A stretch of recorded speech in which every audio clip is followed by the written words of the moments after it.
maybe gonna make a $20,000 profit. So what we've done is called novation. We're not gonna go deep diving into novation, but we partner with the sellers to update their homes and sell them for more money. And we just, instead of charging interest on the money that we fund, the updates, the cost of the updates that we fund, we just pay that back in a higher commission. You know, like sticking a sign in the yard, taking a few pictures with your cell phone and listing on the MLS. It's definitely not that, but you're signing way more listings, and you're also not going after. So if you're in this market, I'm not exactly sure what the flipping market here is. It's It's expensive. And it takes longer, so we're done in 3 months, they're like lucky if it's 6 months. Okay, so This our would be yeah. great to partner with So sellers. and you're also looking for the biggest piece of shit home you can find in the neighborhood to flip it, right? Like in my market, the guys that are flipping 15, 20 homes at a time, you should see these things. They are piles of garbage laying on the floor. Like looking at it, it's like, yeah, maybe that's gonna be $150,000 in rehab over the course of 6 months, like maybe, and then the budget goes up to 250 and they just blew their margin. And they're literally looking, and there's another 20 guys looking at the same property. So huge competition, huge margin of error, and to maybe make money. And they're literally doing this just to keep their crews going so they don't lose their construction. With us, we're just finding a property that needs carpet and paint countertops. And nobody's looking at them. There's other listing agents for sure, but my value proposition is blowing another real estate agents out of the water. It's like, who's gonna come in, they're almost like, the hardest part about selling fix and list is convincing somebody that I'm not a fraudster. They're like, you're gonna do what? And you're gonna do what? It's too hard to believe. It's like, yeah, no, we're gonna make your house look like a model home, and in your price range, it's gonna be the nicest one that any buyer walks into that day. And they're gonna buy it for more money, and it's not gonna sit on the market forever. It's brilliant, and like, we're sharing, this stuff is like, this is gold nuggets, you guys. And if you're not a realtor, it might just kind of be going over your head a little bit, but the concept still remain the same in any type of real estate investing you should do. Just be value forward and find ways to do that. And you can read books, and everyone's got their own way of, there's these standard ways of doing things. You gotta find your own way. Everybody makes a cake differently. I don't care if you're following the same recipe, reading the same recipe. Your cake is gonna turn out differently. So everyone's like, how do you do deals? How do you find deals? I'll tell you how I do it, but you're gonna do it your own way. And that can be scary and kind of hard, but you're gonna figure it out as you go along. If you're a first-time investor, if you've never done anything before, you just got to get into motion. And if you think you're not gonna take a risk and do this business, that's not happening. You just gotta decide that I'm gonna take a risk. You're gonna fail, it's gonna hurt sometimes, but you will learn how to make your cake, and you'll start figuring out, oh, okay, I get it now. Yes. Basically, if you want to flip homes, get your license and do the fix and list program, and we will help you. You can reach out. Yes, take a look. Because our clients absolutely love it. We make money, they make money. It's the biggest win-win that we've ever created before. So, I think we have one more BRRRR. So who here said that they wanted to do the BRRRR strategy? It's my absolute favorite creative investing strategy. So who wanted to do the BRRRR strategy has actually done one yet? Anybody in this room done a bird? We got, what's your name again? Ellis. He's got that mustache, I freaking love it. Right?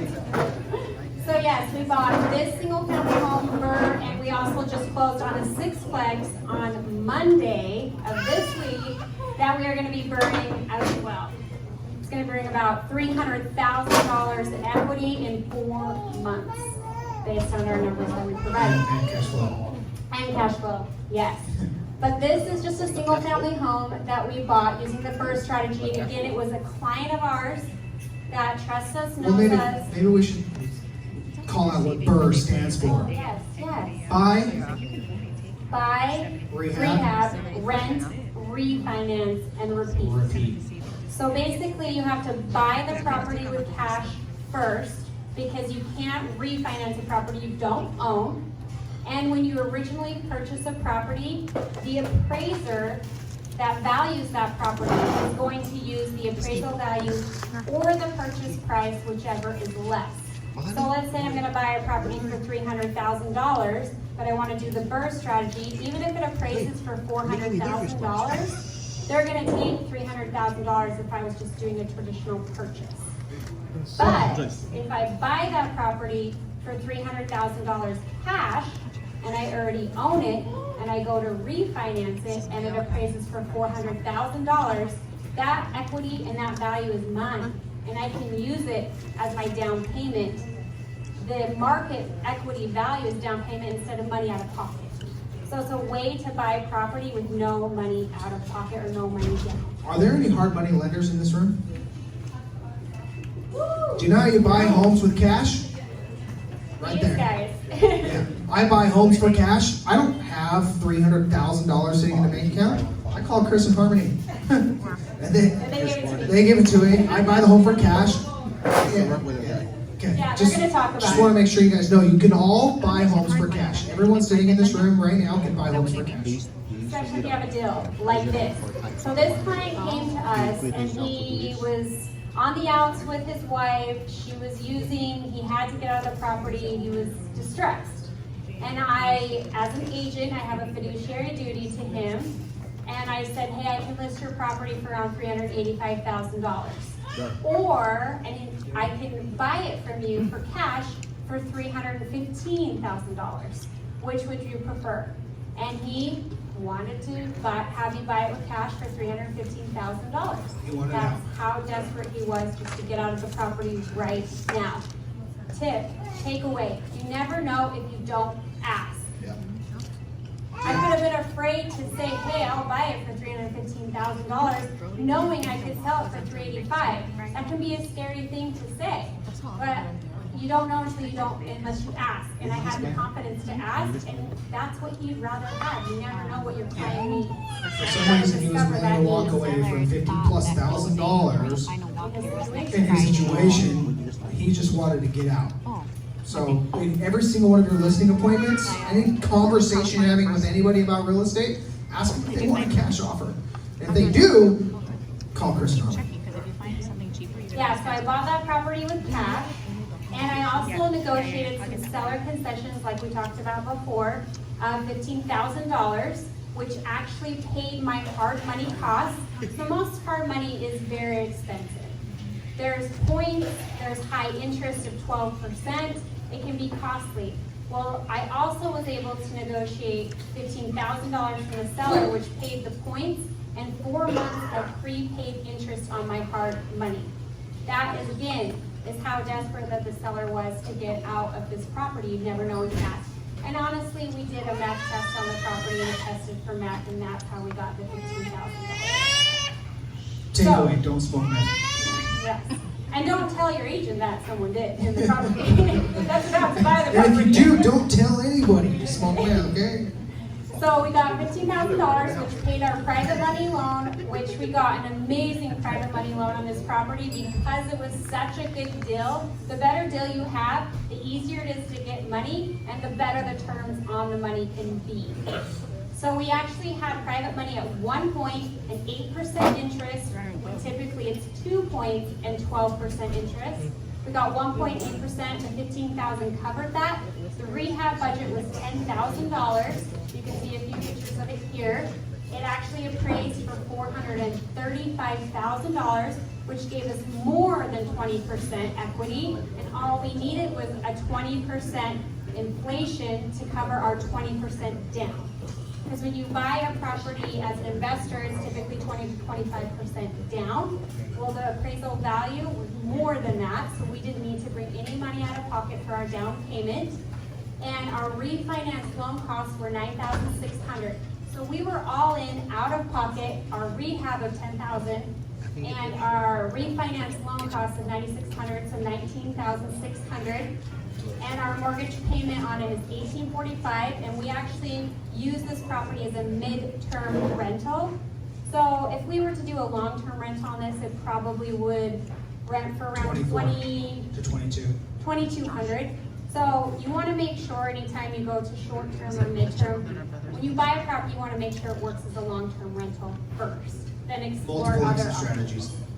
So we knew it still worked, but it was really, really tight.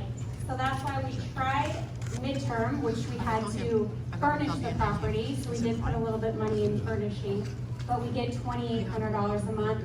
It's a great cash flowing property that has over $120,000 in equity with only an investment of $19,600. So it's gonna take us 19 months to pay our original $19,000 investment in, and then we have $125,000 in equity. We bought the property for below market value, did a little bit of forced appreciation, which gave us that. So with buying it below market value, doing the forced appreciation, gave us the down payment just in equity. So we didn't have to bring any money to the table at the second closing. That's burn. Super powerful strategy. Brandon Turner at Bigger Pockets coined the term. I think it's Brandon, right? Yeah. And if you don't know it and you don't have any money, you should. And he has a great book on it that I have personally read. It's amazing, all about the BRRRR strategy. It's a great way to snowball your investment portfolio because you don't need a lot of money out of it. Yeah, you don't need money to get started doing burn. So Yes. you can also do that with multi-apartment complexes, which is what we're doing on a sixplex. And the numbers are just larger, but the work and the concepts are just the same. So we'll force $300,000 in appreciation on the sixplex, doing the exact same thing. A little bit larger numbers, and barrier of entry is slightly higher because I think we're going to be at $40,000 to $50,000 on the rehab. But do a couple single-family homes in the BRRRR style, stack some cash, live below your means, create a budget, stay within it for your living expenses, and you'll be able to do these kinds of things too. Yeah, the sixplex was a foreclosure property, was about to go to auction. We picked it up for $636,500 cash, and with about $50,000 in rehab, and then it's completely vacant right now. There's been squatters. It's a mess. We've had to have cops involved to get the squatters out, but after we fully rent it, it's going to be worth about $900,000. So that's the BRRRR strategy. I think we're about done, which we're about out of time. So we're kind of going to wrap it up here. I think the next slide is it. Yes, so really closing focus here, be value forward. Help others create wealth and your wealth will follow. The more you give, the more you receive. We are living examples of that. We are always thinking about others. We're always contributing to our community, and we always put our clients first. I know it's easy to say that, but we really do, and I do feel like that's contributed to our massive success. Delayed gratification, we went over that. It's important if you really want to grow a portfolio in a short amount of time like we have. Cribs, not whips.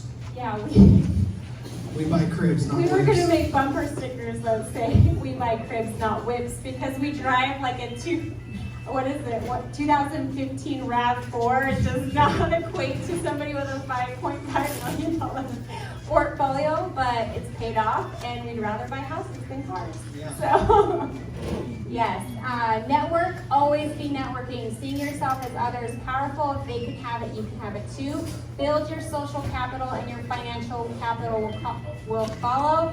It's the real way. It's the real deal way. Please come and collaborate and join us. Reach out to me in Harmony if you want to get your license and come learn more about what real is all about. And then take action. Like Dal said, we are big action takers. You gotta take risks. You gotta be intentional, you gotta be focused. When we really started focusing on multifamily, it just started, we believe in the laws of attraction. Where focus goes, energy flows. You gotta get focused, know what you wanna do, double down on it, have faith, and just move forward.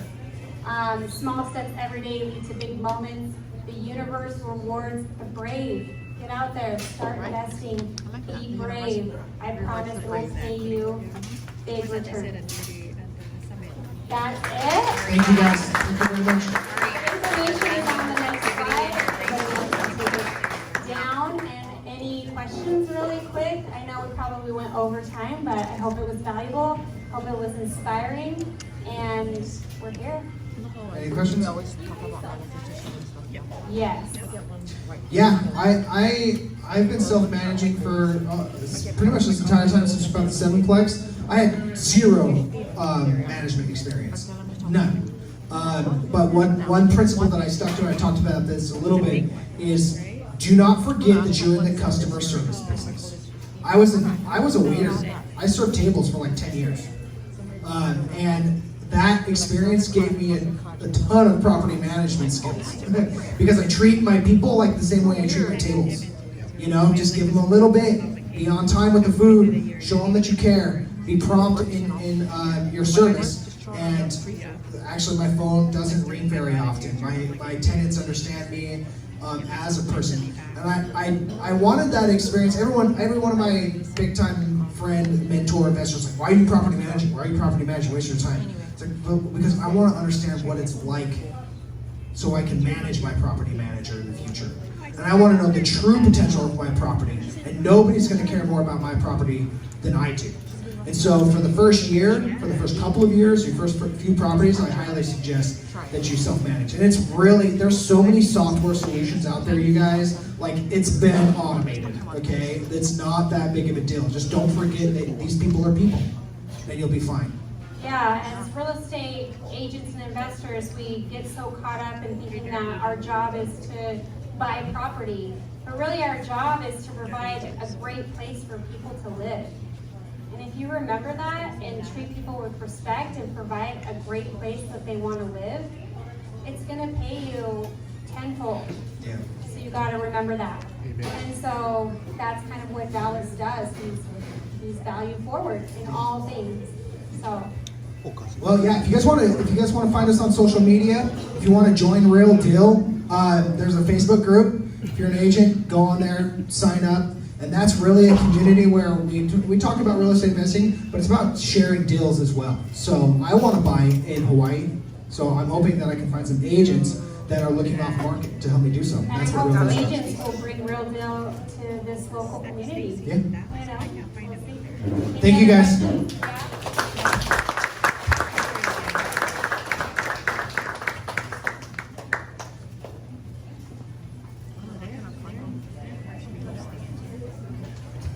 Okay, so a couple of things. Once again, I want to thank Guava for allowing us to take up their space. They don't charge us anything, and I texted Alboy and he's like, sure, no problem. Texted him time and date, sure, no problem. So please order, tip them well. Like I said earlier, I've been grocery shopping this week and I don't miss those prices. Okay, so we're gonna take a few minute break, network, because the first hour was more for in the industry professionals who are in it.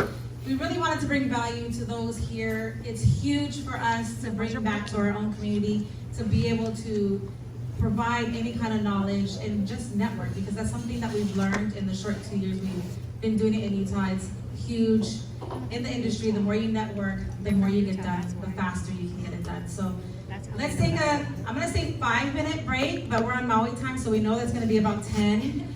So let's network, ask Stacy and Dallas, whatever, we'll work the room, and then we're gonna get set up for our next session. No wonder, I was looking her over. But yeah, she's stuck in, she's in Meetup. Edit that out, She's been okay. trying to get home since like 3 days. Yeah, delays, so we'll see. But I think we set this one less event this week, because she does a lot. Okay, so I wanted to kind of, last year we went into, well, I went into real quick, and some of you were here, some of you weren't. How we kind of jumped into real estate and dove head first and went from our 3-year goal. We hit our 3-year goal in 7 months. And in Utah, a lot of people, we surround ourselves with a lot of like-minded people over there. We're at these events all the time, networking all the time. And what's huge for us is aligning ourselves with people with the same values. Yes. You know, their whys are similar. We just align better. And that was how we lined up with Dallas and Stacy. It's been great working with people who love to serve their communities and give back, because that's huge for us here.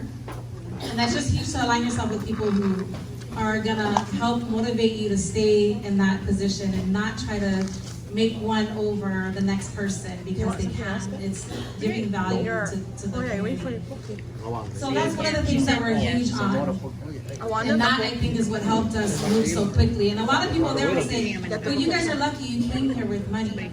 Well, let me tell you, we've been together almost 30 years, and we didn't start off that way. We came from very humble beginnings, and those who know our story know that we didn't live together until recently because he was working, and we sacrificed a lot from very young ages to get to where we were, to go and be able to move closer to our kids in the mainland and be able to, what we thought was retire, but we didn't know what that would look like. So, Stacey, can you go to the next slide? I'll just give some background. I'm gonna go through our little personal background, and then I just let him do the analyzing and going through the numbers. This is what we've done in under 2 years now. So when we first got there, we thought, okay, buy and holds and fix and flips.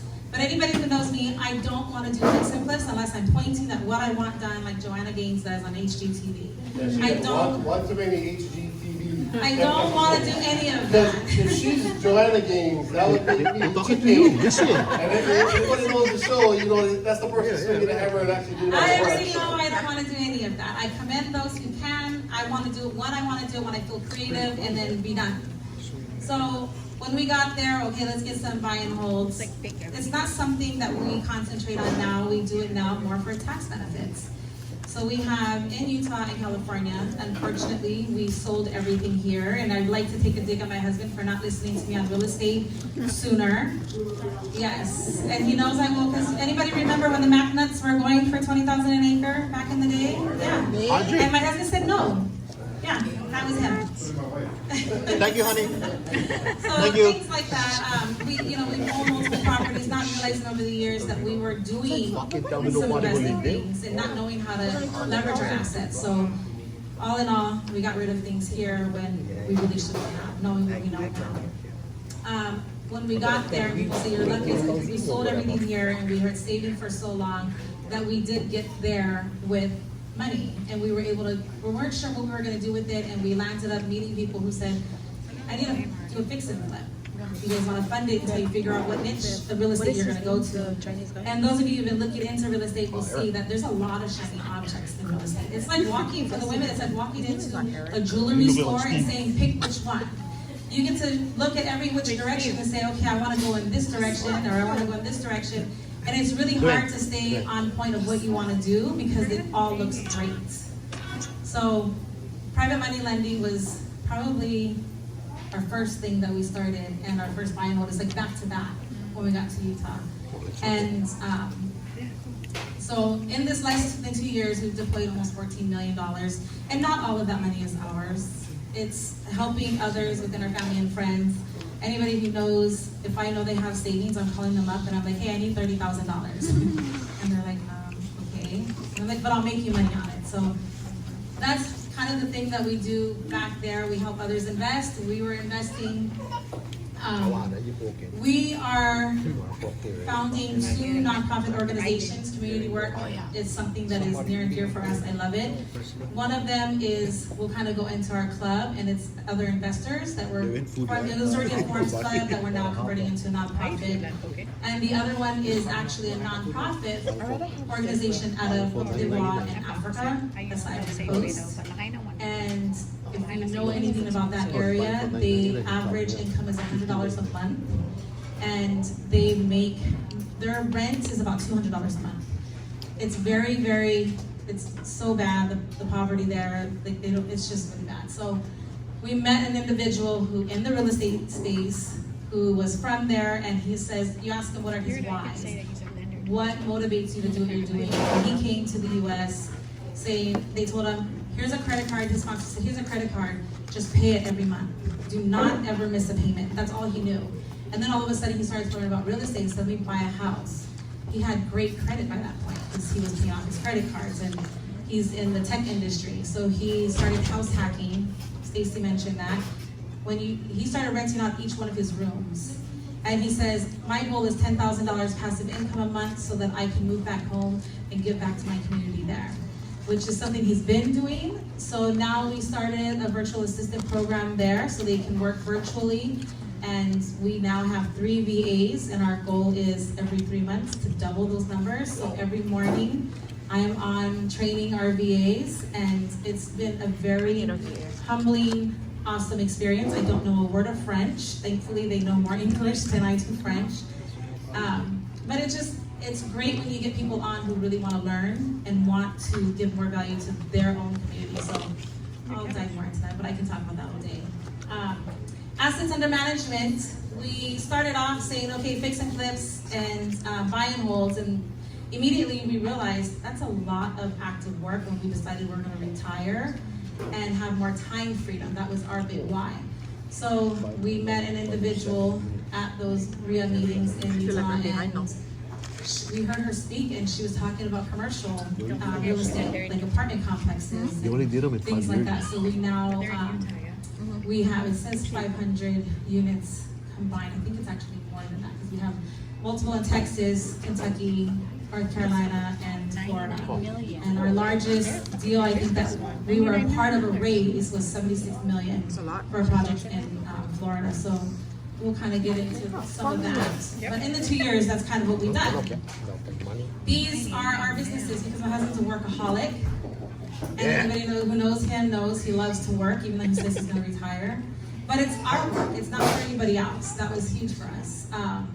So FTL Invest is our family tree landmark. That is our business that we started from day one. And that's with our kids. They're our board of advisors, and we make them learn. Our 13-year-old here is very knowledgeable, a lot more so than the average on real estate. He's actually looking, and he's been bringing us deals because he wants to buy a buy and hold. And I introduced him to a flipper the other day, a contractor who says, you find the deal, you get the hard money, and I will be your contractor, and we'll flip some homes. And that's his goal, to buy his first car when he gets his license, his permit in 2 years. So teaching the kids young, that's huge. Rise Capital Club is another business. That was our nonprofit of a big syndication group. We have over 400 members worldwide who randomly jump on our meetings every week. And we go through analyzing these large complexes, and he goes through the numbers of underwriting it. The group will come together and decide if they really like this property, and we'll go through that. And I have more on that slide, the next slide. And then Rise Capital Investments is a fund that we're starting. So Rise Capital Club and Rise Capital Investments, we have a total of 7 partners, and Zasha is a part of those with us. The fund is basically, you just come and invest with us, and we'll show you the deals and everything. We'll go into that some more.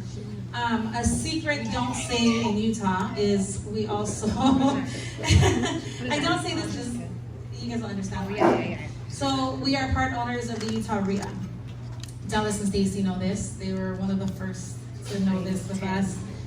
We were approached by someone who was to buy this organization, and I didn't even know you can own a RIA. Like, who knew you can own a RIA? Because here they don't. They just host events, and it's a free thing.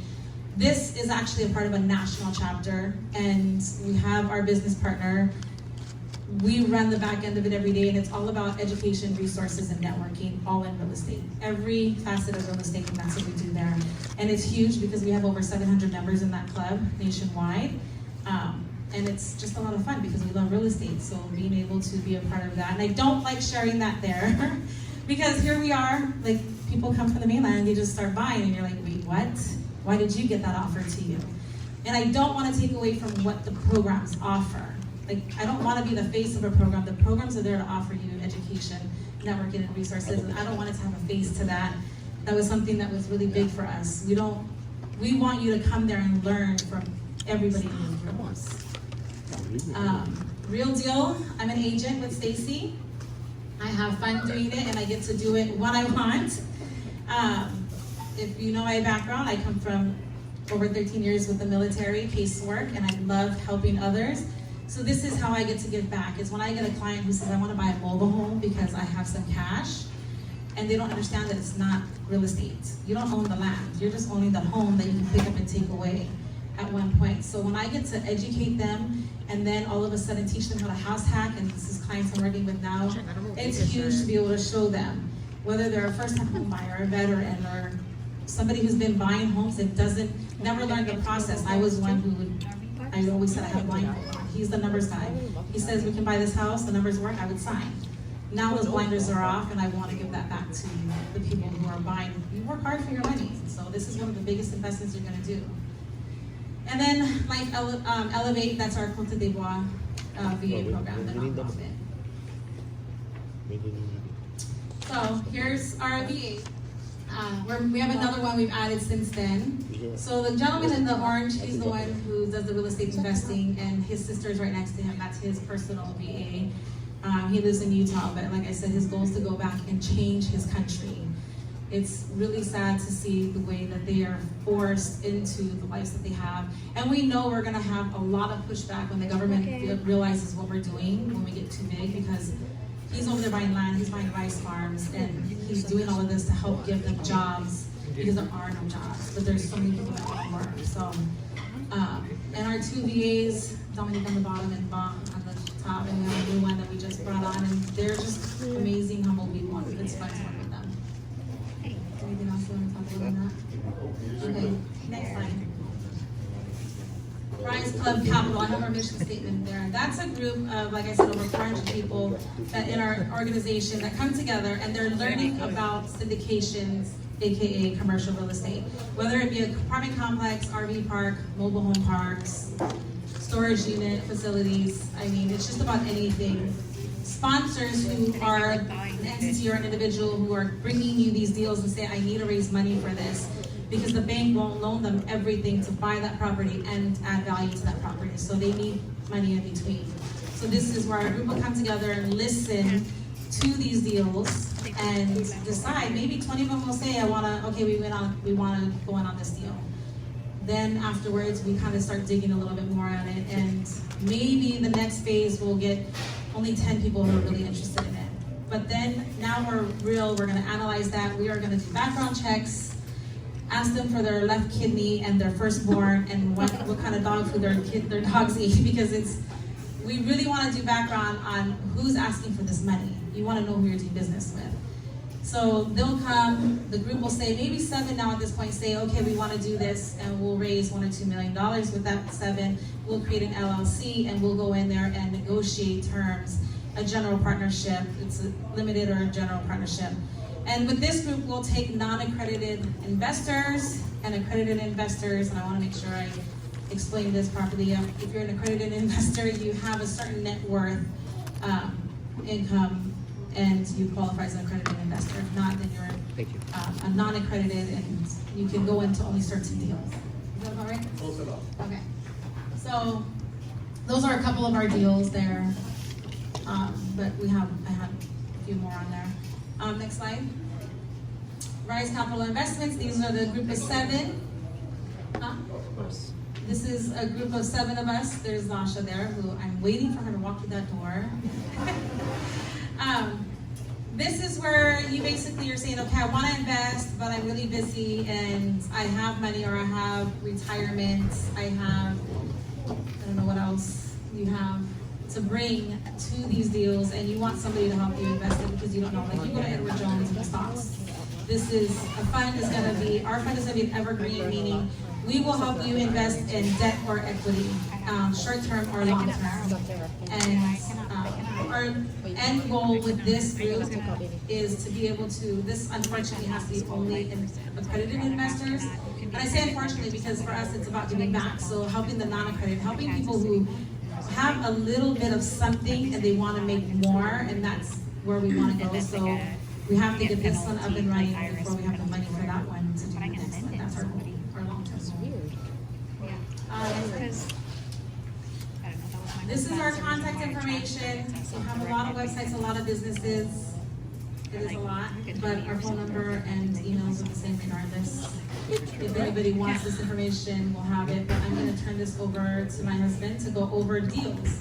Because I think a lot of you want to understand a lot of different deals, and he's the numbers guy, and don't be afraid to ask questions at any time. And if you see things that you don't understand, raise your hand. We like to call them out on those, because sometimes we use words and like we go through that definition. Keep it real, make him go back and say it again. Thank you for going over our entire life. That's awesome. Are you leaving me up here by myself?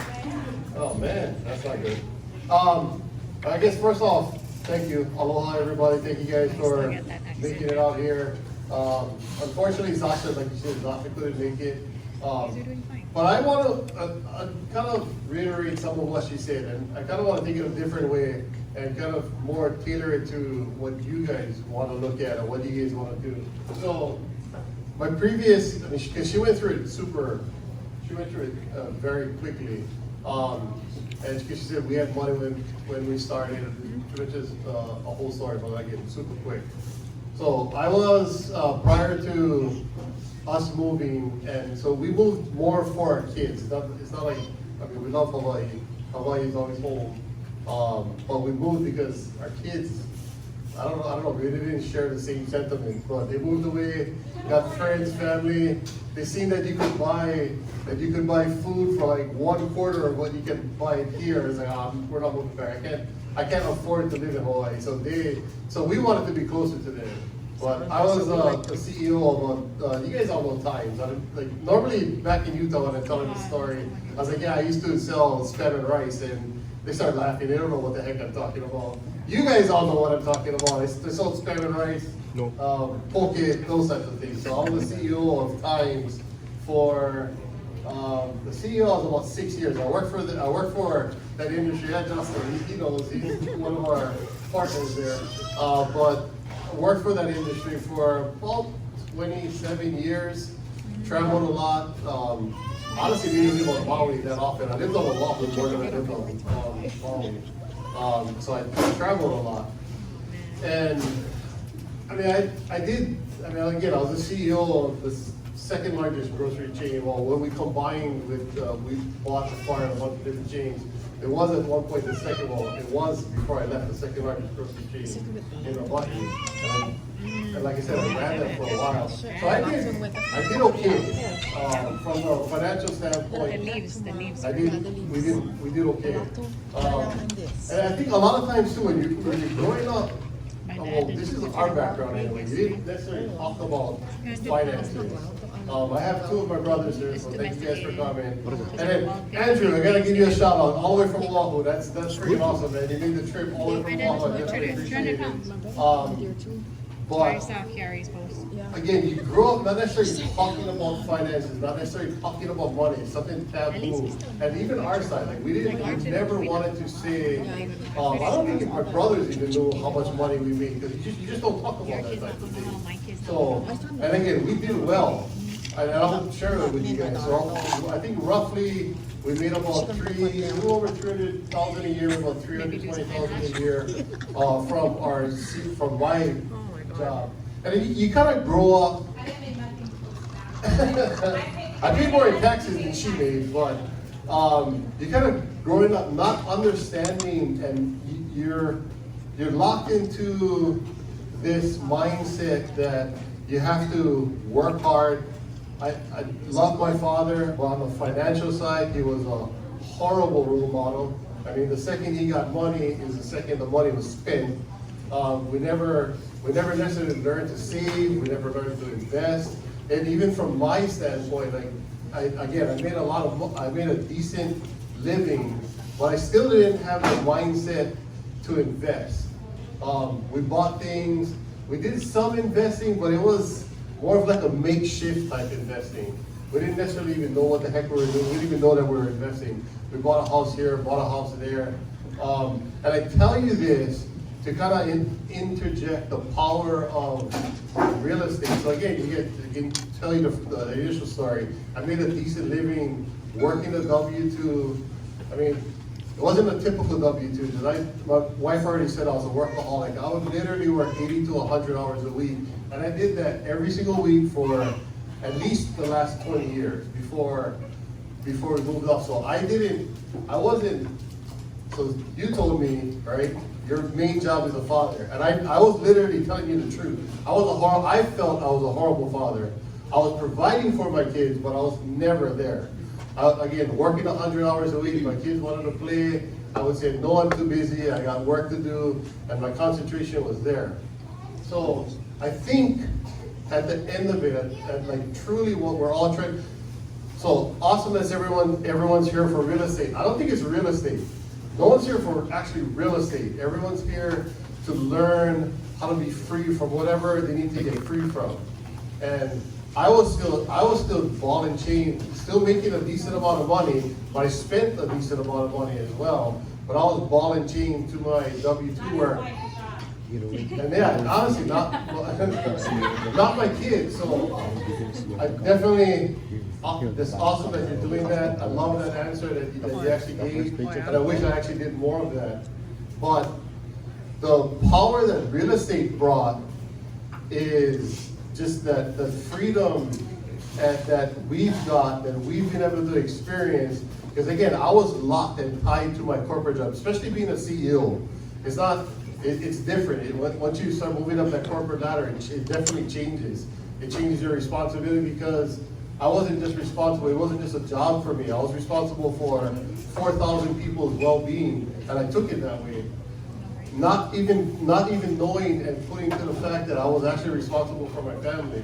And again, take it with some grain of salt because I did financially provide for them. But with the real estate side of things.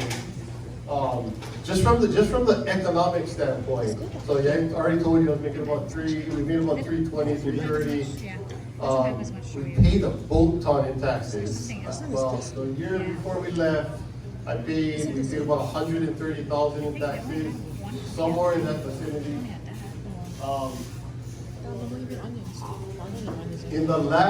So I just looked at it today. Last month alone, we made $64,000 just last month. And so there's a huge spectrum of investing that you can do, right? So $63,000, I annualize that, that's just shy of $800,000, right? That's more than double what I made before. So I had my CPA, we had our appointment with our CPA last week? Yeah, last week. You guys wanna know how much taxes I paid last year? We paid $12,000 in taxes. $12,000 in taxes. So there's a ton of power in real estate. So when we started on our journey, Harmony said it real briefly. She thought she was going to be Joanna Gaines and I was going to be Chip Gaines. So that didn't last long. Again, I would want you to challenge you guys and encourage you guys to really look at, in my opinion, and everyone's gonna have their own opinion on how this works. There's 5 different currencies when you're looking at real estate. Everyone knows cash, right? Cash is one of them. Credit is another one. It's the other 3 that a lot of people don't necessarily think about. So you got cash, credit, time, which is you're gonna be nervous. Time, right? It's a huge one. Most people don't necessarily want money, right? Money is just a tool for you to do things. Most often than not, it's time. Time, your freedom to do what you want to do. And ultimately, that's what we were searching for, and what we ended up finding is that time, right? So, but how do you get that back? Which is super important for everybody. So you got time. Does anyone want to guess the last 2? So again, cash, credit, time, but there's 2 more. Very important, and Dallas and Stacy touched on one of them. Freedom. Well, probably both of them. Was it freedom? Anybody? Freedom? Yeah, she got one of them. So you want to say Laura? Relationships. So the power, in fact, I think about this. Not one deal so we transacted $14 million in money loans. And that's, again, it's private money loans.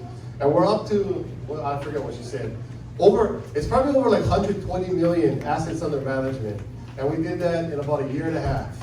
And we wouldn't have done any of it without relationships, right? You guys all made the first step to come here, which is awesome. You guys gotta first off give yourself a round of applause. That's like the biggest step, right? It's the relationships that you guys can get, not knowing and understanding who's in the room. So you guys get those relationships again. Like a year and a half ago, I didn't even know that Dallas and Stacy. I can't even imagine the business that we're going to do. A year and a half ago, I didn't even know Zasha. Now she's one of our business partners. Right? You just never ever know if you guys are wanting to. It's those action steps that you guys take. Right? The action steps that you guys take today is what you guys are going to be building up for you guys' future. So again, we knew that we wanted to do it. I'm going to be honest. I was a CEO of a large company, but I'm an introvert. Like me coming up here right now is not the norm. I mean, I would say, I have my two brothers there. I know my brother in the back is probably just like me, an introvert. My brother up in the front here, he's the opposite. He's like the social extrovert. Don't believe it. Yeah, social extrovert. But again, you're taking yourself out of your comfort zone. Like like you're looking at, you have your vision board, have your goals, look to see what you want, and then just take those action steps to get there. Yeah, again, we started off with money, but when we got into real estate, but prior to that, we had nothing. I mean, I remember, I told this story before, I remember when my kids were younger, we had to put a note under the Christmas tree saying that we're sorry, Santa couldn't make it, he was too busy, he's gonna come 2 weeks from now when I got paid. Right? And I think we all kind of know those situations and know those times. It can get hard. But again, it's those steps, those action steps. We knew what we wanted to do. Like long term, we had our goal. And again, these 120 million on their asset, it doesn't happen in one day. It's steps for you to get there. So the relationship is huge. And then the last one is knowledge. The more you educate yourself, the more knowledge you pound into yourself, the better each and every one of you guys will be. So, and again, I think the last two is so powerful because a lot of times people come into real estate thinking, oh, I need money. And that's not, and Dallas guy said it as well. That's furthest from the truth.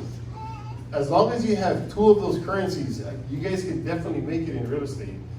We're partnered with, one of our partners in our group has next to no capital, but they're super knowledgeable about just different aspects, legal aspects, and they got themselves in front of the right people and was invited to our group to basically run and be a co-owner of our organization. So again, it's who you put yourself around, and then what are you gonna spend? Like you guys are in the room trying to learn something, trying to do something different. So you guys are like 99% of the way there.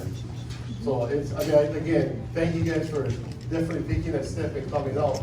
But okay, so I think enough about. Well, I was gonna say, he was telling me I shared too much. He gave a full on story. Definitely, one of the things that was a pet peeve of mine when we started going to a lot of events and listening to podcasts and stuff, and I have to say this, is they say to surround yourself with like-minded and those who aren't going on your journey to leave them behind. And that was something that really dug at us, because for us that is not true. Because there's so many people out there who just weren't exposed to certain things to even open their mind to it. And I always say I had to leave our box here to understand what we could do in real estate. I never even thought twice about it. I just knew life was expensive and I trusted him with the numbers.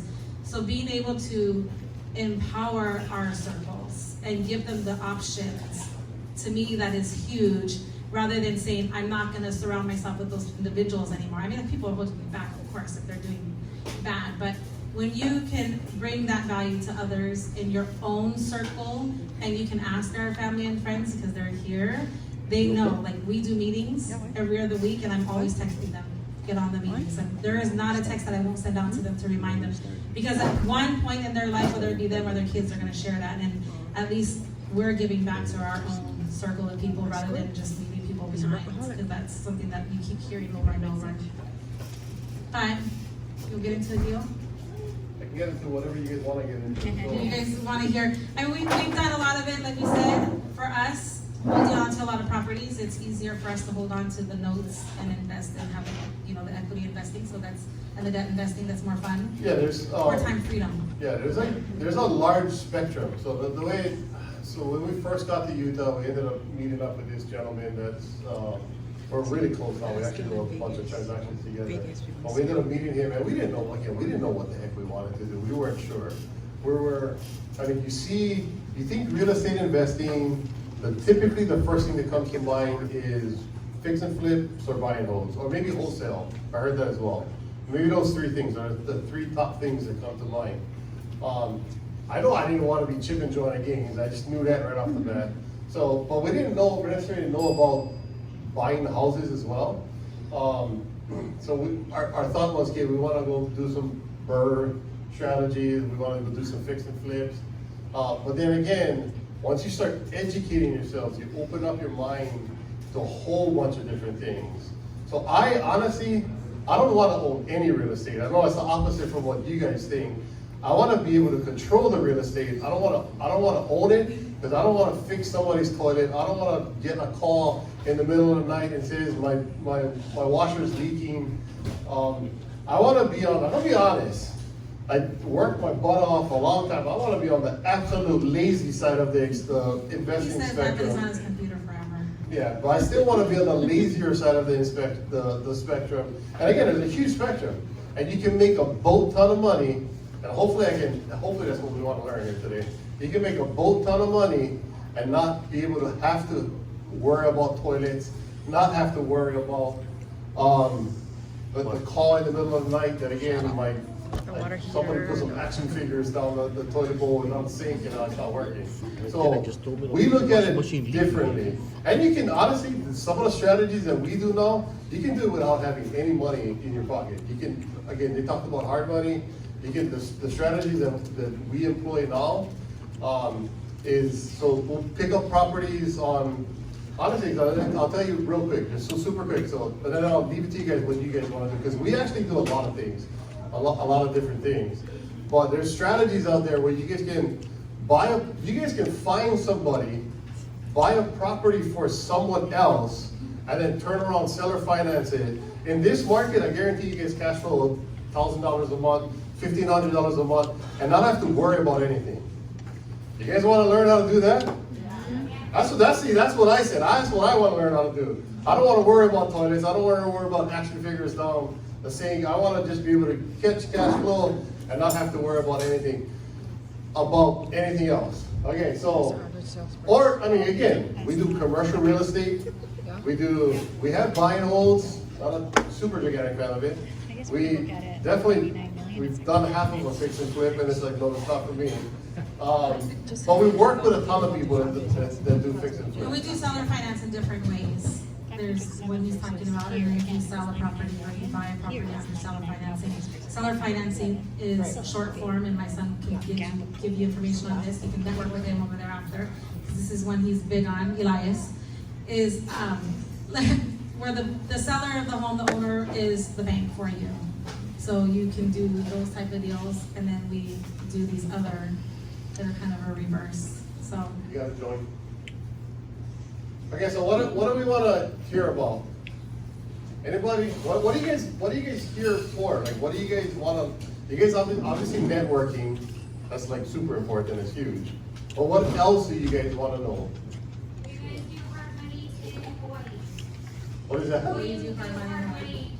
Yeah, we'll do hard money anywhere. How does that look?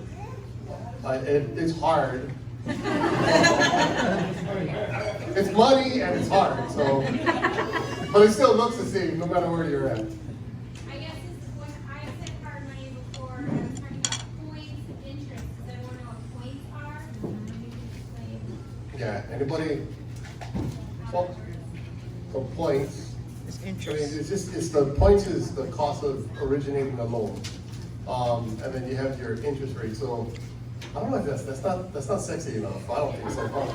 I mean, unless you guys want to do it, so you guys can, right? So the way, and I had a hard time with this, like asking people for money. We grow up not talking about that, not talking about money and not doing it. But you flip the script a bit, right? You flip the script and say, what if I can make you money, right? I'll take your money and I'll make you money. By doing that, I'll make you be able to earn more money than you can on your own. You have to do it with individuals that you can trust. It's tough because you can go out there and people will say this all the time. You see it all over the place asking for money. You really want to, even if you don't know the person, you want to know that you just align with them regardless, and you know that they're good people, and you look at their track records and what they've done and that type of deal. Because if not, that's a lot. Like we said, you work hard for your money. Finding ways to have your money work for you is huge when you can align yourself with the right partners. Okay, so we'll go over. That's all of it. With our flips. It's one again. I want to make it tailored. Oh, you can barely see that. Can you guys see that? No, I can barely see it. Okay, no, we'll kind of just talk through it. And again, I want to tailor it to what you guys want to hear and know. So, thank you. Yes. Okay, the shorter version of how I got to where I am right now. I'm gonna be completely honest. It's education and network. I mean, I don't care what you guys see on the internet. There's no get rich quick scheme thing that you're gonna. A lot of it's hard work. A lot of it's just working, putting yourself out there, making whatever your vision goals are, and then taking action steps to it. There isn't nothing that I even do is new. I didn't invent anything. It's been around forever. There's a ton of people doing it. It's just putting yourself in the right place and putting yourself out there. There's no silver bullet here. I mean, I wish there was. There is none. And I think a lot of times that's a fallacy that we grew up in, right? I mean, he's not in the room right now, but I think that's why so many people from Hawaii go to Vegas, right? There's that, I'm gonna get the jackpot, I'm gonna get rich super quick. I mean, the net worth that we built up took us 30 years to do. Now, I wish I got into real estate a whole lot quicker and a whole lot sooner, because our net worth would have spiraled that much more. I was talking to my brother's wife earlier, and I'm gonna share some finance stories. Is that okay? Okay, I was talking to my brother's wife earlier, and he was talking about her father, my brother's father-in-law, and he probably, if I had to guess, I don't know what the exact number is, but I think this is some of the problems that we don't share enough. My guess is he's cash flowing roughly about 20 grand a month, maybe a little bit more, and he probably has roughly about 7 to 8 million in assets, give or take. And that took him, when did he buy their first house? 1978. There you go, 1978. So it took them a while to get to that $9 million mark. Now, by educating yourselves, and they didn't, it wasn't a purposeful real estate investing journey, right? I know that I have to go buy, obviously I was raised right, I know that I have to go buy real estate, put money in real estate. I know eventually it's gonna appreciate, it's gonna grow in value. I think that's what a lot of us think, which is true, it's true, but, and there's a but, there is a fast track button to that, right? And that's networking and educating yourself.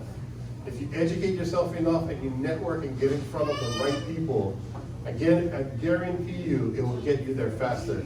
Because so when my wife and I went to Utah, we sat down, probably like the first month we got there, we sat down and we wrote down what we want our financial goals to be, how many vacations we want to take a year, how much traveling we wanted to do, and we just reverse engineered that to say, okay, if we want to do this is the lifestyle we want to live, and we did everything. How many times do we want to go out? How many times do we want to go to the movies? Cars, houses. We did everything, and then we reverse engineered that. Okay, what do we have to do to get there? And we literally list out our steps. Okay, we have to make 20 calls a day to different people to get them to come and invest with us. Like we did it all the way back. And it goes back to what she said earlier. We just got ourselves surrounded by people who, just like what you guys are doing now, got ourselves surrounded by people who wanted the same thing and could help us expedite and grow quicker. You'd be super surprised. Like, so again, I was in retail. Jeannie's in retail, so I'm sorry about that. But I was in retail, and you just don't share, probably a lot of the industries that you guys are at, you guys just don't share the information that you get. And I'll be honest, that's unfortunate. In real estate, it's different, right? You guys come to these types of events, and if you guys don't have these events, if you guys want to scale your business, make these events, right? Just start scheduling them. Just start scheduling them. Maybe you'll start off with 5 people, 4 people. Eventually, you're gonna have, what do we have, 60 people here? And then 100. So normally we'll have our monthly events and there'll be a little over 100 people there. So it's just putting yourselves around that, surrounding yourself with that. I guarantee you guys will get there. Because again, we didn't know what the heck we were doing. We didn't know what we wanted to do. I think in the real estate industry, if you work in any industry, people don't share industry secrets. Like that's huge, right?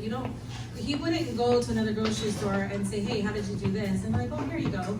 They're not gonna do that. In real estate, that was one of the #1 things that stood out to us. We go to these meetings and they just shared everything. We were approached for the hard money lending and we went to the top lenders in Utah, sat down with them, they gave us their forms, everything. They said, here, this is what we do. The reason is, one, there's a lot of real estate out there, right? And not everybody's in Utah is just doing Utah real estate. But 2 is, it takes your mindset and those action steps to get to that next phase. And a lot of people give up before they get that far. They said, oh, I don't know how to do this. You're in a room with people who know how to do it and they're sharing it with you. It's about finding your goals and your whys and aligning yourself with it and taking those action steps. That's probably the biggest hump we gotta go over in any of it, right? You guys go to work and you gotta learn your new job. You're gonna learn for somebody else, so why not do it for yourselves? I think another component that I didn't mention too is like try. I forget what book it was. The book I'm just reading, but the power of. Does everybody know what reciprocity is? Or anybody? Maybe go switch it. Anybody not know what reciprocity is? Okay, cool. Everyone knows what reciprocity is. So the power of reciprocity will surprise the heck out of you, right? So you guys go to somebody and bring value and don't expect anything in return. I guarantee you guys will get 10 times back in return. So, but if you guys are taking you're gonna get the effort to go out there and try to bring value to somebody else, that's gonna be, and that's what we did. I think that's the biggest thing that we did. We just went and said, okay, where can we help? What can we do? How can I be of value? How can I take maybe the strengths that I had and bring that to you, and then what is that going to in turn do? And people see that, people recognize that, and they in turn want to help you out. So like that's huge. Again, it's just networking and education is huge. Yes, ma'am. 3 questions. Yes, break it down. I love it.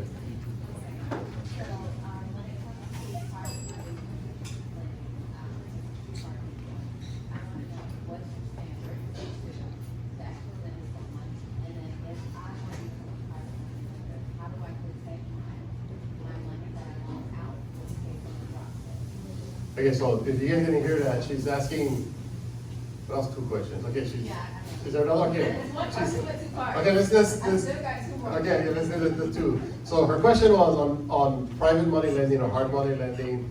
What is more like the criteria that you look at? How do I get into private money lending? And then how do I protect the money that I lent out? So, very good question. And you always, so you gotta think out. In fact, I think I heard Grant Cardone say this. When you're investing, you're not gambling, right? Make sure that you understand the space and what you're doing so much that you're trying to mitigate all of the risk that you have in there. Because if not, then just go to Vegas and 50-50 it on the blackjack table, on the roulette table. But to answer your question specifically, so, and it's gonna be more predicated on your comfort level. And normally, the higher the risk, the higher you're gonna charge. There's something called, everyone know what a lien is on a property? Yeah? Okay, so I see shaking your head, perfect. So normally what's gonna happen is there's different lien positions when you're doing a loan. There's a first position lien and a second position lien. The first position lien, your loan is more secured. The second position, little less secured, because that means someone's in front of you. So when I'm looking at properties, I'm obviously not gonna lend on the full value of the property because it's super risky. And you guys could, I know people that do it, I specifically don't. I lend, me personally, and this is pretty typical. I lend 80% of the value of the property, well, actually 80% of the purchase price, and then the renovation cost is normally what we lend on. There's people that lend different, there's people that just lend 80%, there's people who lend the full 100, it's just all over the place. Now normally when you loan the money, your money is gonna be in, again, that first or second position lien. So if something happens, and again, every state is different as well, right? There's mortgage state, there's deed states, there's judicial, there's non-judicial states. So you guys have to do that work and understand that yourself depending on what state you're investing in. So I typically like to invest in non-judicial states because I know that I can foreclose on the property and get the property back if I need to. I don't want to, but if I need to, I can foreclose pretty easy. It's a 90-day or about 120-day turnaround, and then I'll take possession of the property. And when I'm taking possession of the property, I want to make sure I have, if you're entertaining doing it yourself, I want to make sure that I have multiple exit strategies on that property. So I want to make sure if I have to take the property back, I can rent it out, I can fire sell it, I can do Airbnb, I can do seller financing. I want some exit strategies that I can deploy so I'm not just stuck with a property that I can't do nothing with. So there's, again, you guys gotta look at what your risk strategies. Now again, if you're taking on higher risk, you can normally charge more. So if you're in like a second position, you can, instead of the 2 and 12 that you mentioned, I know somebody, I know Andrew knows this somebody too, but I know somebody that charges 25 points a month. That's crazy. 25 points a month. So he'll double his money in 4 months.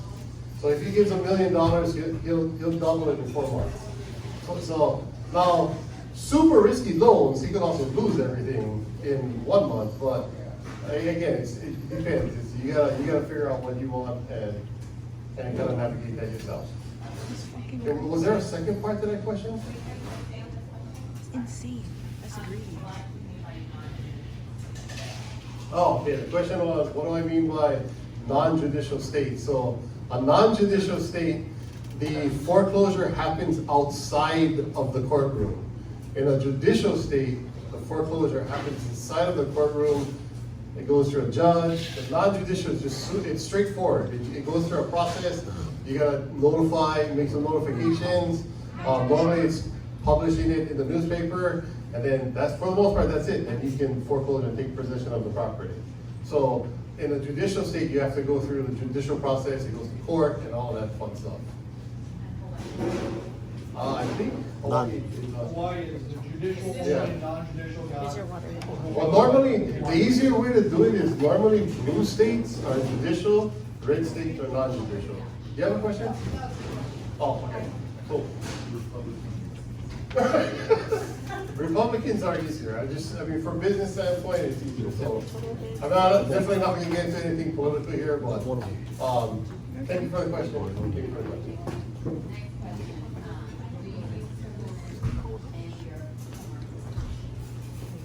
Do I do what? I do not know what a triple lend strategy is.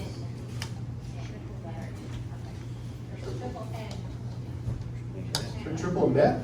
Do I lend on triple net properties? Do I lend on commercial real estate? Yes. You mean on the private money lending? I think, sorry, I don't know fully the question. I've never heard, I've never heard of triple N. Thank you. You wanna explain? Maybe they wanna know, I wanna know. Did you No. need a receipt? There's a lot of terms out there like, what it takes more, heat gator method, right? And all those different terminologies, they coin terminologies. So maybe, It might be the same thing. yeah, it might be the same thing, just have a different terminology to it. Like you lend it to I'm them, sorry. and if they like follow the escrow, you get your money back plus fee. Or if it falls through, then you get like double if you lend it to them. You can get it to them later lending. Yeah, you've heard about that? Doing that. You can make Yeah, money on. so she asked, what is the lazier side of investing? And I mean, I just use that terminology because there is. There's active investing, and there's passive investing, and there's again a large spectrum in between. So, You could do it here, like because if your I look EMDs at will be the bigger. most active side, I'm So you looking could at like lend fix and somebody flips and wholesaling, because If it's it goes more, through, you get back. it's more of a job, right? You have to have people, you have to have these systems in place, you have to have a whole bunch of structure. On the passive side of things, it's more, I have to put strategies, I have to deploy strategies, and I can get income from that strategy that I deploy. Is that, or I'm gonna take capital that I have, and I'm gonna invest in someone else's property. And make, just like again, like investing in notes or doing hard money. Unless they're wholesaling. Like EMDs and stuff, they use it for. Oh, she's Yeah, trying to, but if you buy one house, you know what, EMD, you screwed. So that's what, yeah. They wholesale too, because they Oh, yeah, wholesale. yeah. that's- oh, sorry, yeah, we do a ton of that. I didn't, In the mainland, I thought you it's said definitely, Just not you work for later me. lend to other investors. Yeah, you shouldn't be. sorry, I didn't, EMD. so yes, we do Right? triple net, triple net, is that what you're referring to? Triple N, the letter N. Oh, got it, okay, so sorry, I thought you were saying IN, triple in, and I had no idea what that was about. So triple net, yes, we do that. In fact, my whole previous career was nothing but triple net, because again, I was in retail, so all of our was commercial buildings that we had triple net leases with. So triple net, for the question that she's asking is more the commercial side. And it's normally for retail sort of commercial, so like all of the buildings, the Targets, the McDonald's, I mean anything. Normally the commercial, in fact here too, probably. Is this a triple net lease? Lisa, triple net? Is this a triple net lease? You guys got a triple net lease here? You don't know? Never mind. Okay. So, yeah, I didn't know either. So until right now. You guys lease. I heard you said a 20-year lease before. How long did you guys lease? And do you guys pay for everything? The insurance, yeah. Okay. So perfect. Triple net lease. We're in a building that has a triple net lease. So normally what happens is you're gonna buy the property. You finance the property, and so more of what we do, and this is more of that spectrum that I would say the lazy spectrum. You gotta know what you're doing. You gotta educate yourself on it. So on the commercial real estate side, it's normally done through private equity. And the private equity is basically the fancy way to say, I'm gonna aggregate a whole bunch of people's capital together. I'm gonna go out and I'm gonna aggregate a whole bunch of people's capital, and then I'm gonna deploy that capital onto some kind of commercial real estate. And the triple net, there's triple net, double net, single net, gross lease, there's a whole bunch of different, that's basically just the terminology that they use to structure the lease. So the lease that they have with the tenant, that's all that means. It's nothing, there's no fancy thing besides that. People want to do triple net because the tenant pays for everything. The tenant pays for the insurance, the tenant pays for the electricity, the tenant pays for leasing the property. So the landowner basically just collects money, which is again, probably on the far lazy end of the spectrum, which is what I guess you want to do. So that's a good way to do lazy investing as well. But yes. Okay, cool. How much more time we got? I don't want to keep going for, again, I want to make sure that we're bringing value to you guys. Let me try to walk through one deal without having any money in it. Is that okay with you guys? Yep. Okay, just one. Okay, so I have it up here. It's a way for us to be able to, and we do this right now. In fact, we're working with 2 clients right now that we're doing this with. So I'll try to give you the high-end overview on it. And this should be a live deal that we're working on right now. So we find clients that can't get traditional financing. So I guarantee you can find it here, right? So we normally work with 1099 people. Again, people that are kind of like, I guess like me now, where we pay 12 grand in taxes and we're doing okay for ourselves. But you're looking for the people that, or maybe immigrants that are on the I-10 and they don't have citizenship. So we'll find those individuals and we want to encourage home ownership. So we're doing like a win-win here. So for this particular property, let me look at it real quick. This particular property, oh, I lied. One of the clients is one I was saying earlier, called me, they want to buy, they got life insurance and they want to buy a mobile home because they can buy it outright and be done. And then when they realized the land fee, their HOA was going to be $1,000 a month, he was like, they don't want a mobile home. And banks don't want to loan on them either. So it's tougher, and then when I talk to them and we give them all the different options, I set them up with a lender who will help them do the credit building, see what option they want to go down, and that's what we want to do, present them with options.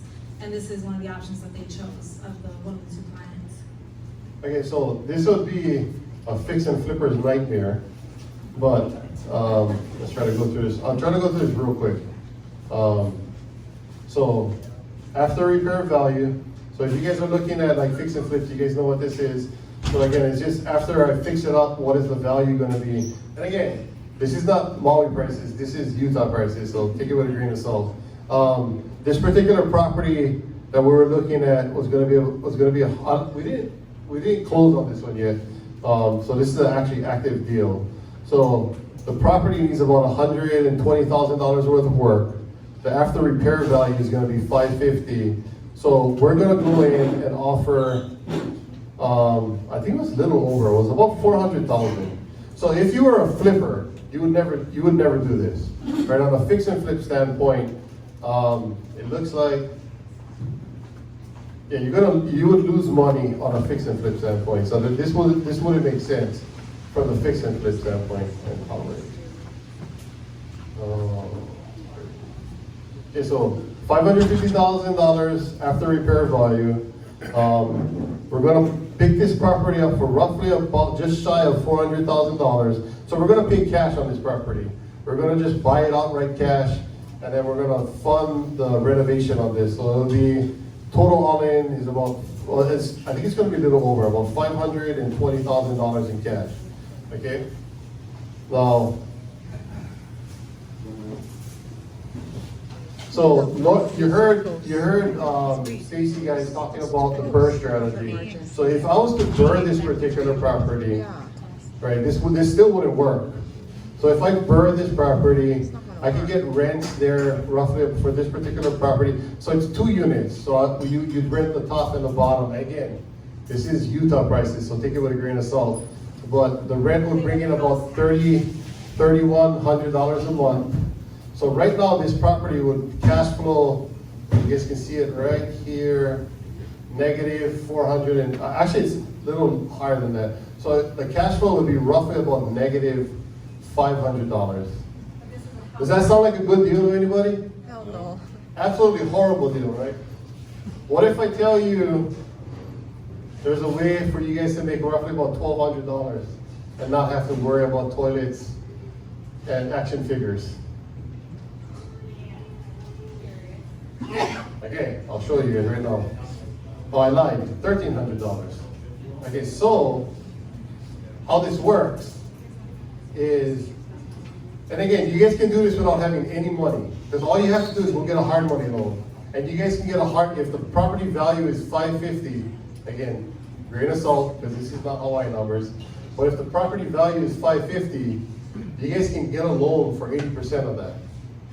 Right, so you're looking, what is that? I got 55, 50, okay, I'm horrible with math, so 10%, 50, about $100,000. 120, I have it right here. So $120,000 20% down. So what happens is, I find a buyer that can't qualify for conventional financing, and again, they're out there. I guarantee you can find them, we're working with 2 right now, that can't find, but they have cash to put as a down payment.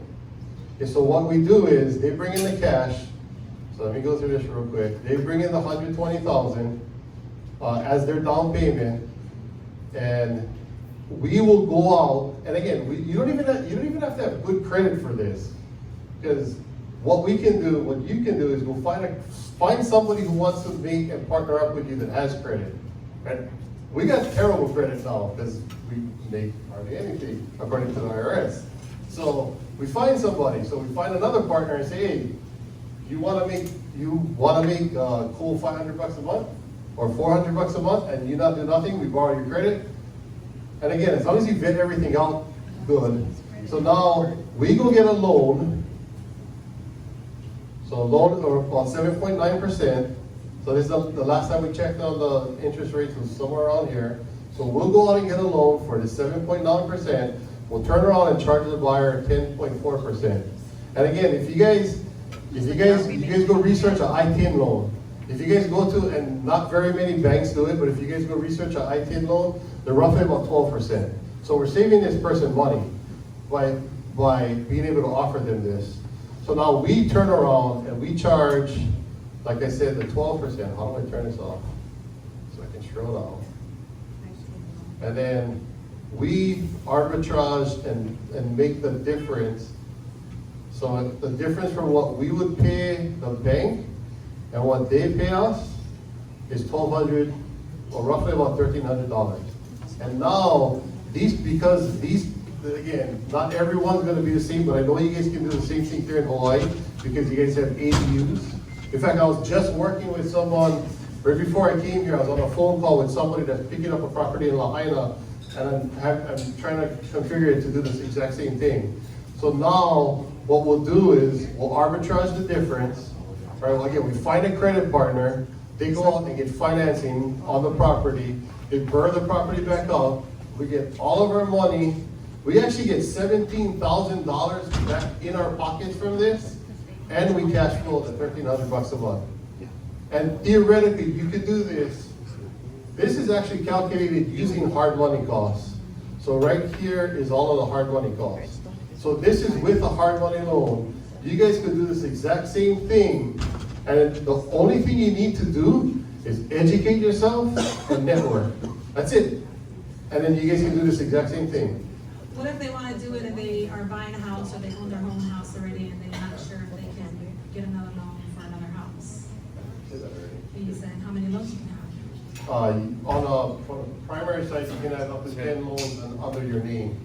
But again, you can find somebody else that, you can find somebody. So again, if I have, I give away $500, I'm still pocketing $800 a month. And I'm not having to worry about toilets or action figures or. And you're not doing anything ethically or morally wrong. You're literally helping these buyers who are having their rents increased on them, who really want to own their own properties, and the banks are going to charge them more. Yep. Question. Do you have a partnership agreement together with that? Yes, yeah. Yes. You would put everything under legally. So the way we should actually structure this, we structure it. Is this just trustee state, right? Yes. Trustees, right? Mortgage. Oh, mortgage. Or mortgage. Okay, sorry. Okay, so we typically do this. In fact, we only do this in Utah. But there's no reason why you guys can't do the same thing too. We do it harder now. I've seen it all It's along. harder here. But I guarantee you there's still ways for you guys to figure out how to do this. So we legally structure it on a land contract or a contract for deed. Again, mortgage state, so you would have to figure out, you can still do it, you just gotta figure out what legal structure is. And we got Tyler over here, so I'm sure he can help you out figure out how to do it. Yes? Second part to that question, is there a certain time frame that you're partnered on this deal? So that's a very good question. And you can structure it however you want to structure it. We try to structure it where it benefits the buyer more than it benefits us. Meaning, what I mean by that is we're not gonna lock somebody into anything. We wanna try and encourage, it's like Dallas and Stacy were saying earlier, right? We wanna be able to put as much good as we can out there. So we structure it, if someone can refinance back out in 1 month, great. Refinance back We out. don't have a prepayment penalty or Yeah, anything no like that. prepayment penalty, no, we're trying to encourage, and again, it's that whole reciprocity thing. We're trying to encourage people to be able to get home ownership. And we're trying to make people bring in other partners that can make money at the same time, and benefit from it. So it's like, again, what they were saying, it's a win-win-win altogether. Okay, so, One more question, sorry, one more. Who takes what about the tax implications on this? so you're selling the property, and so we're only holding the note. We're holding the note, and we're becoming a bank at that point. Only the bank. Yeah, so we'll do, back in Utah, don't quote me on, fundamentally it worked the same way. I don't know what legal instruments you need to speak with title over here. But how we structure it is we do an all-inclusive trustee, so we'll normally just have 2 notes on the property, a note from the bank and our note. And we'll normally go through an escrow company, the escrow company handles everything. We just collect checks. So we don't do anything else but collect checks. And with the buyer, it kind of keeps them in because they put a large down payment down. So that's a risk, right? You're coming in with somebody who has no credit in the game, but they're coming with a large chunk of money that we know is not something that they can play with, and they really don't want to walk away from it. So if they're having issues, and you can put other tools in place where you have an escrow, 1, 2, or 3 months payments in there in case there are any kind of emergencies that they don't foresee. So you can put things, protections in place too. Yeah. Cool. Okay, hopefully we still, I don't know, you guys got some value out of this. And that's honestly, that's our only goal. Our only goal is to be able to bring you guys value where we can. And hopefully you guys walk away with something and you guys can implement some of the things that either we said or Dallas and Stacy said, and can just enrich you guys' lives that much better. I mean, that's our only hope and our only goal here. So thank you guys. It's kind of late. Real quick, we do host what we call FU Wednesdays, and we have some of our members in here, and that's for those of you that mind in the gutter, it's financial understanding. And honestly, we go over everything and anything. The members in our group, most of them are family and friends and people we've come across, and now we're in our circles, and we talk to them all the time. Our goal is to just bring you education. So if you want to know something, we'll put people on the hot seat. We've had life insurance multiple times come on, and they want to sell you on their programs, and he loves all those tough questions when they say it's tax-free, and it's really not. Any industry that we don't know about, we'll bring the professionals to you as well. And it's a free meeting that we do virtually. It's at 6 p.m. here because for us it's 10 p.m. that we start that meeting. We do it twice a month now. So we encourage you guys, if you have any questions, definitely reach out at any time for that. But another little whisper rumor I heard is that Zasha finally made it, and she's making her way in a minute. She's probably tied up in the parking lot, but I heard she finally made it. So you can give her a round of applause when she comes in. Give them up. What's that? Any other questions before we wrap up? Again, I appreciate you guys coming out. Big mahalo guys making a time, and again, taking those steps, and I guess we'll I'm working on getting my license here. I've been doing it for a minute. It's been a little bit more challenging, but the goal is to, with Real, as an agent, I can get my license in any state and not have to worry about getting another broker, and pay more fees. It's one plan that I'm under, and there's a lot of things going on in that plan that I love. But the biggest was being able to come back here and try to build a real estate investing group. So that's something that we have people in the room already doing, and people who are learning to do it. And I don't care if you're going to come with Real or not. We would love to have Real Deal events monthly, or if we have to do it virtually. Dallas and Stacy do that back in Utah every month, and we bring investors and other industry professionals to come and teach you more strategies to be creative as agents. Was it the same as No, it's better.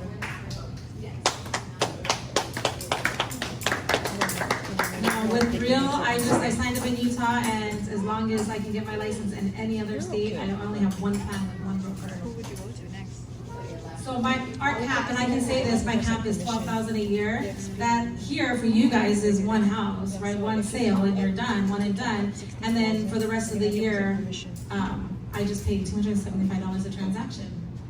And I'm cash flowing the rest for myself, or I'm investing in, or whatever I want to do with that. Question? Are your calculators proprietary or do you have them on? Oh, no, I can, if Yes, you. he created this beast, and we It's share actually it. does a whole bunch of things. They'll do seller financing for you, second loans, whatever you wanna do, this thing will do it for you. If you guys want it, how do they get it? I have no idea. She does. Well, She has it. we can share it via email And it's not access. proprietary, we can share it with everybody. It's something he created, and over time he keeps building and adding to it, and that's the only, when you download it, we just ask that you download it and not use it it's in Google Drive, we just share it with. If you guys signed up through, is it Eventbrite? Zasha put that link out. That link registered you, and I can send it that way, but if we can put our slide back up with our QR code. It didn't work, the QR code? Okay. So our email his is Chris Borden at Frank Tom Larry FTL Invests with an S at the end.com. And then mine is Harmony HARMONIE at FTLinvest.com. So just email me. I would say text me, but I lost my phone right before I got here, and I'm supposed to be FedEx tomorrow, so we'll see. Or else I would just get you on there. But I need your email anyways to get you to that calculator. Well, thank you all for coming.